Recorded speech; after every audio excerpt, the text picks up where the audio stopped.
Kakak iparku digauli ular besar. Setelah itu, ibuku menangkap ular tersebut. Dia bilang ular nafsu seperti itu adalah tonik terbaik untuk pria. Demi uang, dia menjual ular yang telah menggauli kakak iparku kepada para pria di desa.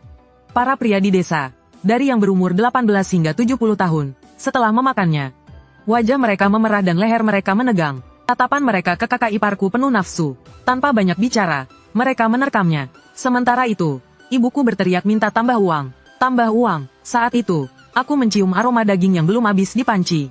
Dan merasa tergoda untuk mencobanya.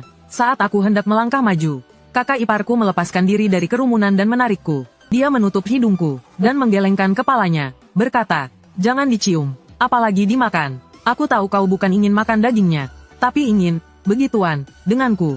Tenang, kau tidak perlu makan ini." Aku menatap kakak iparku dengan heran. Kakak iparku tidak mau menjelaskan lebih lanjut, hanya terus menarikku erat. Setelah semuanya selesai, kakak iparku terbaring di tanah tanpa bicara. Setelah beberapa lama, dia bangkit dengan susah payah, dan terhuyung-huyung kembali ke kamarnya. Malam harinya, saat ibuku dan kakakku tertidur, aku menyelinap masuk ke kamar kakak iparku. Aku memberinya sekantung kapur. "Kakak ipar, aku tidak punya obat, tapi kapur bisa menghentikan pendarahan. Pakailah ini dulu, besok aku akan ke gunung untuk mencarikanmu obat." Kakak iparku melihat kapur itu, lalu menatapku. Tiba-tiba dia tersenyum sinis. Senyum yang membuatku merinding. Aku bertanya dengan hati-hati, "Kakak ipar, kenapa kau tersenyum?" Kakak iparku tetap tidak menjawabku. Dia hanya mengelus kepalaku dan berkata, "Sisa daging ular itu jangan kau makan, mengerti?" Meskipun aku tidak tahu kenapa dia berkata begitu, aku mengangguk dengan tegas. "Kakak ipar, aku mengerti." Keesokan harinya, aku baru saja bangun tidur ketika mendengar jeritan ibuku. Aku terlonjak kaget dan berguling dari tempat tidur. Begitu keluar, aku melihat kakak iparku bunuh diri. Dia gantung diri dengan mengenakan gaun pengantin merah di balok rumah kami. Ibuku melihatku, dan menarikku ke samping mayat kakak iparku. Dia menyuruhku menurunkannya. Aku melihat mayat kakak iparku, dan mundur 2 langkah ketakutan. Aku tidak berani. Ibuku langsung memukul dan menendangku, sampai aku menangis dan berkata, "Bu, jangan pukul aku akan menurunkannya." Ibuku baru berhenti memukul saat tanganku menyentuh mayat kakak iparku. Keringat dingin langsung membasahi seluruh tubuhku. Ada yang tidak beres. Kakak iparku sudah meninggal sekian lama, tapi tubuhnya tidak kaku. Alah, masih hangat dan lembut. Sangat aneh. Ibuku menatap mayat kakak iparku dengan ekspresi aneh, dan menyuruhku membawanya ke pemakaman massal. Kakakku tiba-tiba berkata, "Bu, kematiannya aneh. Bagaimana kalau kita minta paman kakek untuk memeriksanya, agar kita tenang?" Paman kakek adalah seorang dukun di desa kami. Mendengar kata-kata kakakku, ibuku ragu-ragu. Akhirnya dia menghela nafas dan berkata, "Ya sudah, kita minta dia periksa. Aku sudah tua, tidak takut padanya. Tapi aku tidak mau dia mencelakaimu." Melihat kasih sayang ibu dan anak ini, aku merasa sedih. Di mata ibuku, hanya kakakku yang dianggapnya sebagai anak. Aku hanyalah seekor anjing. Setelah paman ketiga datang, dia menatap tubuh kakak iparku untuk waktu yang lama. Setiap kali dia melihat, wajahnya semakin muram. Akhirnya, paman ketiga menarik ibuku ke samping dan berbisik-bisik cukup lama. Aku tidak bisa mendengar apa yang mereka bisikkan, tapi aku tahu setelah mereka selesai berbisik, ibuku menyuruhku bertukar kamar dengan kakakku. Wajahku pucat pasi ketakutan. Aku langsung ingin menolak. Namun, paman ketiga menepuk pundakku dengan wajah muram dan berkata, "Tenang saja. Hua, paman ketiga tidak akan menyakitimu. Kakakmu adalah cucuku. Kau juga. Kalian berdua sama di mataku." Aku masih ragu. "Lalu kenapa kau menyuruh kami bertukar kamar?" Paman ketiga mengerutkan keningnya. "Gadis ini gantung diri dengan baju merah. Dia pasti akan menjadi hantu gentayangan. Siomu adalah Yang. Kau harus tinggal di sisi Yang, yaitu kamar kakakmu. Sio kakakmu adalah Yin. Dia harus tinggal di sisi Yin, yaitu kamarmu. Hanya dengan cara ini nyawa kalian berdua bisa selamat. Kalau tidak, kalian berdua pasti mati." Setelah bertukar kamar, aku tidur dengan nyenyak. Tempat tidur kakakku besar dan empuk, sangat nyaman. Tidak seperti tempat tidurku yang bahkan tidak punya kasur. Keesokan paginya, aku baru saja bangun dan melihat paman ketiga berdiri di pintu. Tersenyum menatapku. "Bagaimana?" Ku bilang, "Tidak apa-apa. Sekarang kau percaya, kan?" Wajahku memerah karena malu. Aku merasa sedikit bersalah karena telah meragukan paman ketiga kemarin. Aku baru saja akan berbicara, tetapi ibuku memotongku. "Bengong saja, cepat bantu masak. Orang-orang yang akan mengurus pemakaman kakak iparmu akan segera datang. Nasi untuk upacara pemakaman tidak boleh terlambat. Harus disiapkan lebih awal, agar para tamu bisa langsung makan saat tiba." Aku tidak berani ragu lagi dan berlari kecil ke arah ibuku. Begitu sampai di dekat panci besar, aku tercengang. Di sekitarnya berserakan kepala ular yang sangat banyak. Setidaknya ada ratusan, mungkin ribuan. Dengan kulit kepala merinding, aku menatap ibuku. Aku baru saja akan berbicara, Tetapi ibuku memelototiku dengan tajam. Ibuku berbisik, jangan bicara, biar paman ketigamu tahu, ku bunuh kau. Paman ketigamu bilang jangan masak daging ular, tapi kita punya daging ular, sayang kalau dibuang. Kalau beli daging babi, berapa banyak uang yang harus dikeluarkan? Kalau tidak ada uang, bagaimana caranya mencarikan istri untuk kakakmu? Aku bisa mengolah daging ular dengan baik. Mereka tidak akan tahu itu daging apa. Aku tidak berani berbicara lagi, dan hanya bisa mengikuti perintah ibuku untuk memasukkan kepala dan kulit ular ke dalam karung. Lalu diam-diam membuangnya ke bukit belakang saat paman ketiga tidak memperhatikan. Saat aku pulang, rumah sudah penuh sesak dengan orang. Ibuku menyendok nasi untuk setiap orang. Semua orang makan dengan lahap. Mereka mengambil daging dengan sumpit dan memasukkannya ke dalam mulut. Paman ketiga memberiku semangkuk daging dan menyuruhku makan. Makan yang banyak, besok kakak iparmu akan dimakamkan. Kau harus punya cukup tenaga untuk menjaganya malam ini. Tanganku yang memegang mangkuk gemetar. Wajahku pucat pasi saat menatap paman ketiga. Cara kematian kakak iparku seperti itu. Menyuruhku menjaganya sama saja menyuruhku mati. Aku tidak mau mati. Paman ketiga menatapku dalam-dalam, lalu menepuk pundakku. Tenang saja, kau masih perjaka dan bersioyang. Hantu tidak akan berani mendekatimu. Lagi pula, hanya kau yang bisa menekan kakak iparmu. Malam ini kau harus berjaga. Kalau tidak seluruh keluargamu akan mati. Aku ingin menolak lagi, tapi belum sempat membuka mulut.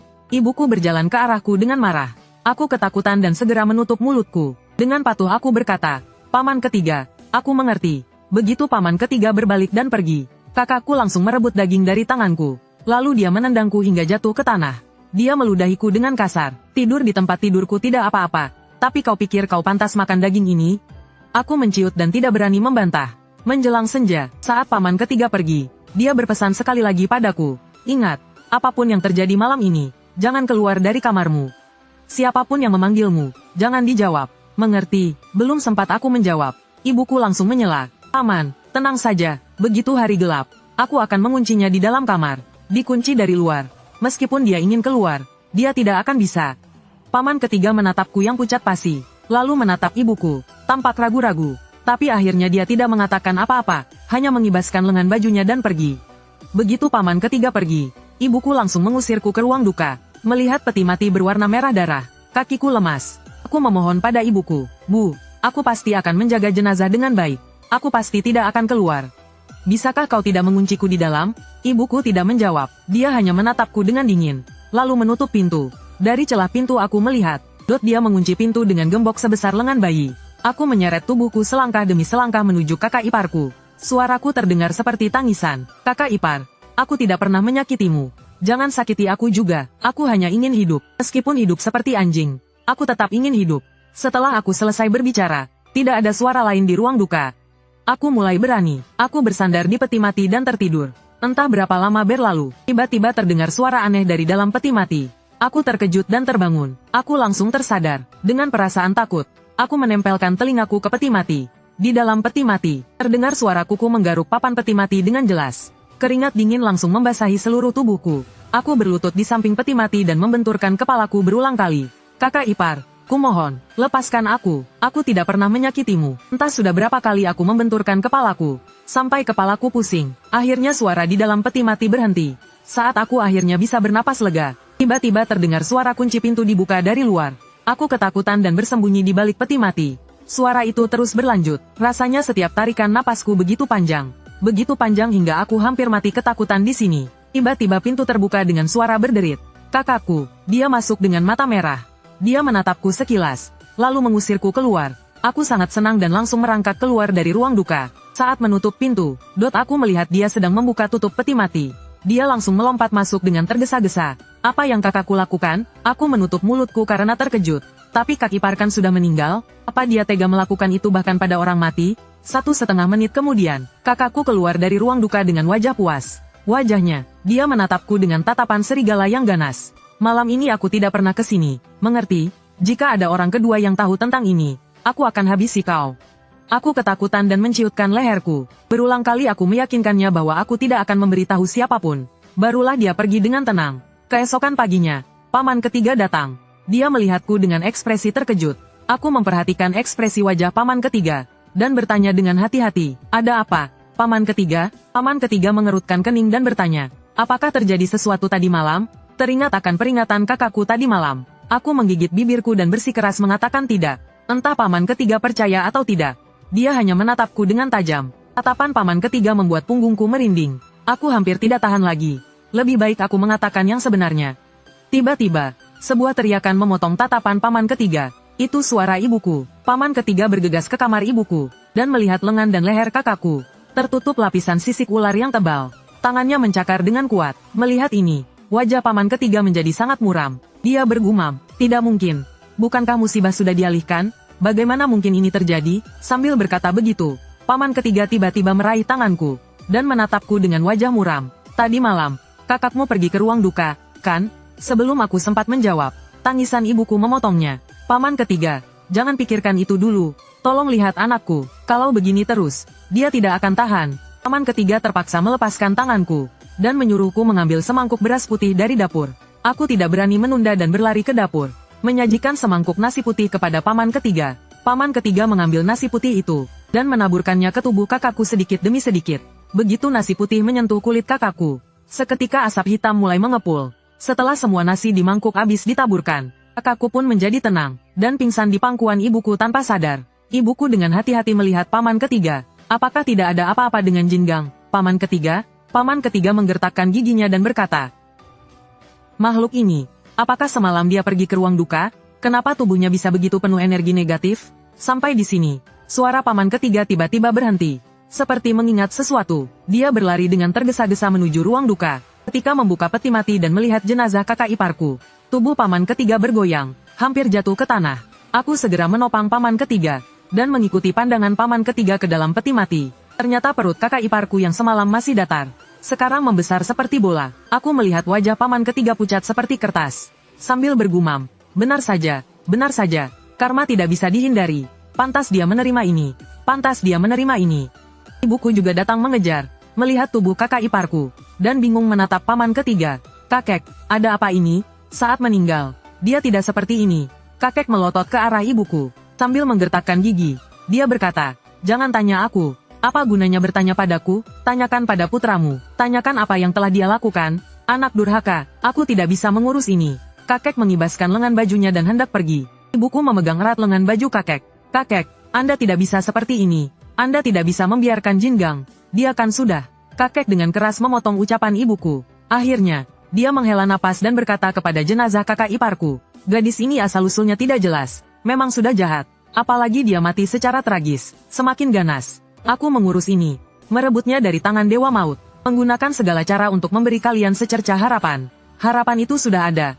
Tapi kalian malah memutuskannya. Membiarkannya setelah mati menghisap energi yang dan mengandung janin hantu." Ibuku tidak peduli apa yang dikatakan kakek. Dia hanya memegang lengan baju kakek. "Kakek pasti punya cara, kan? Anda tidak akan membiarkan Jingang mati, kan?" Kakek menatap ibuku dalam-dalam. Lalu dia mengeluarkan 3 jimat kuning dari sakunya. Memberi 2 kepada ibuku dan 1 kepadaku. "Ingat, begitu hari gelap, tempelkan jimat ini di kepala tempat tidur. Malam ini, apapun yang terjadi, apapun yang kau dengar, jangan keluar, ingat." Ibuku mengangguk dengan kuat. Kakek berkata dengan muram, "Makhluk ini terlalu kuat. Aku tidak bisa mengatasinya. Aku hanya bisa pergi ke gunung untuk meminta bantuan guruku." Begitu kakek pergi, aku bahkan tidak makan dan langsung kembali ke kamarku. Lalu mengunci pintu. Kutempelkan jimat kuning di kepala tempat tidur. Aku duduk di tempat tidur, mengingat semua kejadian baru-baru ini di kepalaku. Lalu menatap jimat itu dari siang hingga malam. Keesokan harinya, menjelang siang, kakek datang ke rumahku dengan seorang pemuda. Pemuda itu menatapku, lalu menoleh ke arah kakek. Wajah kakek langsung pucat, sambil mengedipkan mata. Dia berkata, "Jangan bicarakan itu dulu. Nanti aku belum selesai bicara." Pemuda itu memotongnya dengan isyarat tangan. Aku tidak tertarik tahu. Mengusir hantu adalah tujuanku. Satu-satunya yang kulakukan. Nada bicara pemuda itu tidak sopan. Tapi kakek tidak marah. Dengan gugup, dia bertanya pada pemuda itu apa yang harus dilakukan. Pemuda itu tidak menjawab. Langsung berjalan menuju ruang duka. Aku mengikutinya dari belakang. Dengan suara pelan seperti nyamuk. Aku bertanya, "Bisakah kau menolongku?" Dia menatapku dengan penuh minat. "Jadi, kau sudah tahu?" Aku mengangguk, lalu menggeleng dengan cepat. Senyum penuh arti terukir di sudut bibirnya. Lalu dia berkata padaku, "Ikuti aku." Ngomong-ngomong, orang-orang memanggilku Pendeta Yuantong. Saat Yuantong melihat jenazah kakakku, wajahnya langsung berubah. Kukira ini hanya kutukan ibu anak biasa. Tapi ternyata dia memang bukan manusia. Bukan manusia, lalu apa? Yuantong menarik napas dalam-dalam. "Lihat kakakmu, kau akan tahu." Aku segera membawa Yuantong ke kamar kakakku. Aku sudah siap mental. Tapi saat melihat kakakku, Aku tetap terkejut. Seluruh tubuh kakakku, kecuali matanya, tertutup sisik. Sisik itu sepertinya masih tumbuh. Dia meringkuk di tempat tidur, mengerang kesakitan. Yuan Tong maju dan menepuk kakakku. Lalu dia menempelkan jimat kuning di dahi kakakku. Kakakku langsung tenang. Sisiknya juga tampak berhenti tumbuh. Paman ketiga menatap Yuan Tong dengan takjub. Paman guru, dia baik-baik saja sekarang. Yuan Tong meliriknya, hanya menghilangkan gejalanya, bukan akar masalahnya. Ibunya telah menjadi hantu penunggu rumah. Untuk menyelesaikan masalah ini, kita harus mulai dari hantu penunggu rumah itu. Yuan Tong memintaku membawanya ke bukit belakang, untuk menebang pohon persik berusia 100 tahun. Peti mati biasa tidak bisa menahannya. Baik peti mati merah maupun hitam tidak bisa menahannya. Hanya pohon persik berusia 100 tahun yang bisa. Aku tidak bertanya lagi dan berbalik untuk membawa Yuan Tong ke bukit belakang. Yuan Tong berputar-putar di bukit belakang 3 kali. Akhirnya dia berhenti di depan pohon persik sebesar ember. Aku bertanya padanya selagi kami menebang pohon persik. Kau akan menyelamatkanku, kan? Yuan Tong tidak berhenti menebang. Sambil menebang, dia bertanya, apa yang kau tahu? Aku tidak tahu apa yang sebenarnya terjadi. Tapi aku tahu betul, ibuku dan paman ketiga ingin aku mati. Atau lebih tepatnya, mereka ingin menggunakan nyawaku untuk menukar nyawa kakakku. Aku tidak ingin mati. Jadi bisakah kau menyelamatkanku? Aku menatap Yuan Tong dengan saksama. Yuan Tong menatapku dalam-dalam. Tenang saja, kau dan kakakmu tidak akan mati. Kalian berdua tidak akan. Aku menundukkan kepalaku. Tapi dalam hati aku berpikir, tidak akan mati? Kalau begitu, dia juga tidak akan baik-baik saja. Saat aku dan Yuan Tong kembali sambil membawa pohon persik, ibuku mondar-mandir di halaman dengan cemas. Melihat kami, dia berkata dengan agak marah. Kenapa kalian lama sekali? Anak ini sangat menderita selama ini. Yuan Tong melirik ibuku. Sebelum dia sempat bicara, paman ketiga maju, dan menamparkan ibuku 2 kali. Jangan bersikap tidak sopan pada paman guru. Ibuku langsung diam sambil memegangi wajahnya. Aku mencibir dalam hati. Penindas yang lemah dan takut pada yang kuat memang sifat alami manusia. Yuan Tong tidak menghiraukan ibuku. Dia hanya menoleh padaku. Ambilkan aku semangkuk darah anjing hitam. Dan 4 paku peti mati. Aku akan tinggal di rumah untuk membuat peti mati. Cepatlah. Setelah malam ini, aku juga tidak bisa menahannya. Aku menatap Yuan Tong dengan bingung. Apa itu paku peti mati? Di mana aku bisa menemukannya? Paman ketiga menjawab. Pergi ke rumah bibi ke-72mu. Bibi ke-72mu selalu menyayangimu. Hanya kau yang bisa mendapatkan barang itu darinya. Aku mengangguk. Aku berbalik dan ingin berlari ke rumah bibi ke-72. Tapi paman ketiga menghentikanku. Ingat, ambil barangnya dan segera kembali. Jangan banyak bicara dengan bibi ke-72mu. Sesampainya di rumah bibi ke-72, dia tersenyum lebar melihatku. Dia mengulurkan tangannya yang gemetar dan mengelus kepalaku sambil berkata, "Syukurlah, kau baik-baik saja. Bibi ingin menyelamatkanmu, tapi kaki bibi tidak kuat. Bibi tidak bisa sampai ke rumahmu. Syukurlah kau baik-baik saja." Aku menatap bibi dengan sedikit terkejut. "Bibi, kau tahu semua yang terjadi beberapa hari ini?" Bibi menyeka air matanya. Meskipun kakiku lemah, kemampuanku masih ada. Beberapa hari ini, desa ini dipenuhi aura dendam. Aku mendengar sedikit dari sana-sini, dan kurang lebih tahu apa yang terjadi. Aku tahu kenapa kau datang. Paku peti mati ini memang barang langka. Tapi jika bisa menyelamatkan nyawamu, memberikannya padamu sepadan. Aku menahan tangan bibi. Aku ingin bertanya beberapa hal. Bibi menatapku dalam-dalam. Ekspresinya sulit dibaca. Setelah beberapa saat, dia berkata, "Tanyakan saja, Bibi. Sejak kecil ibuku tidak menyukaiku. Apakah Bibi tahu kenapa? Atau kenapa ibuku melahirkanku?" Bibi menarik napas dalam-dalam. "Melahirkanmu tentu saja untuk meneruskan garis keturunan ayahmu. Benar begitu?" "Ya." Senyum pahit tersungging di bibirku. "Kakakku memang bukan anak ayahku. Bibi, kakakku anak kakek buyuk, kan?" Bibi buru-buru melambaikan tangan. "Bukan, kau ini berpikir apa? Kakek buyuk dan ibumu sangat berbeda. Jika kakakmu anak kakek buyuk, mereka pasti sudah dimaki-maki orang. Meskipun kakakmu bukan anak kakek buyuk, dia tetap berhubungan dengan kakek buyuk.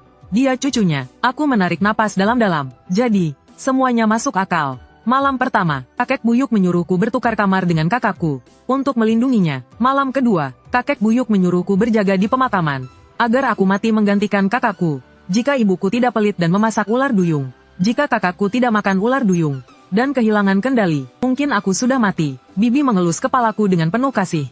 "Kasihan sekali kau, lahir di tempat seperti ini. Manusia menjadi pisau, dan kita menjadi ikan. Direncanakan orang lain, kita hanya bisa pasrah." Aku menatap bibi dengan tajam. Siapa bilang aku hanya bisa pasrah? Kenapa harus pasrah? Kenapa manusia menjadi pisau, dan aku menjadi ikan? Kenapa aku tidak bisa menjadi pisaunya, dan mereka menjadi ikannya? Bibi menatapku dengan terkejut. "Nah, apa yang akan kau lakukan?" Aku menatap bibi dengan mata berkobar. "Aku akan mengubah takdirku, Bibi. Tolong aku, berikan aku paku peti matinya. Saat aku membawa pulang paku peti mati dan darah anjing hitam, paman ketiga bertanya padaku dengan wajah muram. Kenapa lama sekali? Aku sedikit mundur, dan berkata dengan agak ragu. Bibi ke-72 bilang paku peti mati itu barang bagus. Dia tidak mau memberikannya padaku. Aku membujuknya cukup lama sebelum dia akhirnya memberikannya. Mendengar itu, raut wajah paman ketiga sedikit melunak. Paman ketiga menatapku dari atas ke bawah. Ragu-ragu lalu bertanya, Bibi ke-72 tidak mengatakan apa-apa padamu, kan? Aku menunduk dan berkata, dia bilang kakak iparku itu sangat kuat, dan menyuruhku berhati-hati, memastikan aku tetap hidup. Paman ketiga akhirnya menghela napas lega, dan menyuruhku segera membawa barang-barang itu ke Yuan Tong. Saat aku sampai di tempat Yuan Tong, dia sudah selesai membuat peti mati. Aku menatap Yuan Tong dengan tercengang. Biasanya, pembuat peti mati membutuhkan waktu setengah bulan untuk membuat satu peti mati. Kau jauh lebih cepat dari pembuat peti mati, Yuan Tong berkata dengan santai. Aku hanya menggunakan beberapa metode khusus. Waktu tidak menunggu, jadi aku harus melakukannya. Setelah itu, Yuan Tong melihat ke ruang duka dan berkata, pergilah ke dalam dan gendong kakak iparmu keluar. Aku sudah berkeliling desa kalian, dan hanya kau yang tidak memiliki aura dendam. Semua orang lainnya memilikinya. Artinya, hanya kau yang bisa menggendong kakak iparmu keluar. Orang lain akan mati atau terluka. Menurut perkataannya, kakak iparku akan mencelakai semua orang di desa ini. Tetapi tidak akan mencelakaiku. Aku mengangguk. Tunggu aku di sini. Aku akan menggendong kakak iparku keluar. Perut kakak iparku di dalam peti mati lebih besar dari sebelumnya. Dan jari-jarinya yang tadinya botak, sekarang memanjang dengan kuku merah yang panjang. Jika diperhatikan lebih dekat, kukunya masih terus tumbuh. Aku tidak berani menunda lagi, dan segera menggendong jenazah kakak iparku keluar dari ruang duka. Yuan Tong melihat jenazah kakak iparku. Dengan wajah muram, mayatnya berubah. Dia berubah menjadi mayat hidup di siang bolong. Benar-benar yin dan darah yang ekstrim. Yuan Tong melihat paku peti mati di tangannya, dan darah anjing hitam di samping peti mati. Untungnya kita punya barang-barang ini untuk menekannya, katanya. Ini akan memastikan dia tidak akan pernah bereinkarnasi. Mendengar kata-kata Yuan Tong, tubuhku gemetar. Menekannya saja sudah cukup, kan? Tidak perlu membuatnya tidak pernah bereinkarnasi. Yuan Tong menyipitkan matanya, dengan ekspresi kejam di wajahnya. Serangga berkaki 100, mati tapi tak kaku, daripada hidup dalam ketakutan di masa depan. Lebih baik menyelesaikannya sekali dan untuk selamanya. Dia hanya hantu jahat, tidak perlu berbelas kasih. Aku menundukkan kepalaku untuk beberapa saat, lalu berkata dengan ragu, kau seharusnya tahu apa yang telah dialaminya, kan? Orang-orang desa kami telah berbuat salah padanya. Sekelebat penghinaan melintas di wajah Yuan Tong. Tapi dia sudah mati. Jika aku tidak mengambil tindakan pencegahan sekarang, nantinya seluruh penduduk desa kalian bisa mati karenanya. Nyawa satu orang dan nyawa banyak orang. Mana yang lebih penting, kau tidak bisa membedakannya? Aku mengangkat kepalaku, dan menatap Yuan Tong di bawah sinar matahari yang terik. Kau salah, nyawa banyak orang memang penting.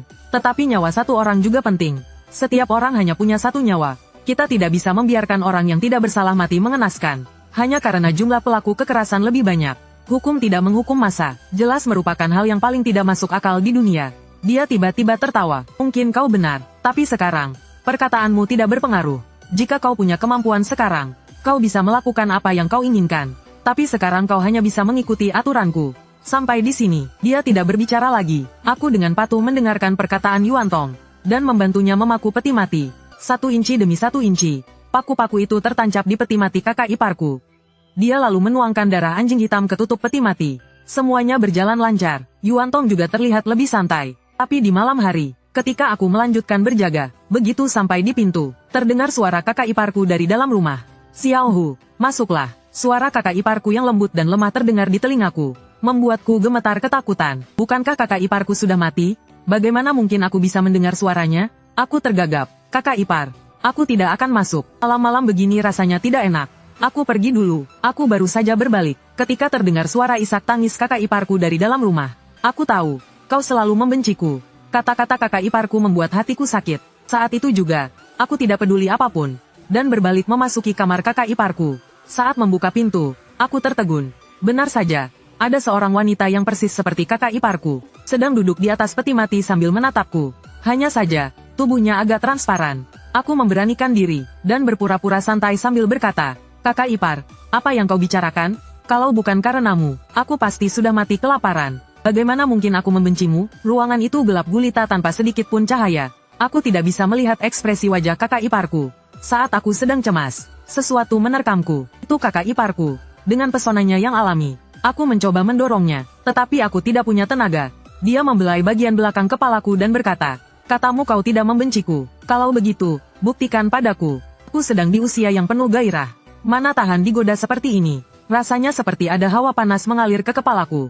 Saat itu aku tak peduli apapun lagi. Saat aku hendak bertindak, tiba-tiba kakak ipar membisikkan sesuatu di telingaku. Aku ingatkan dulu ya, besok pagi-pagi sekali kau harus kabur. Kalau tidak, kau akan terlambat.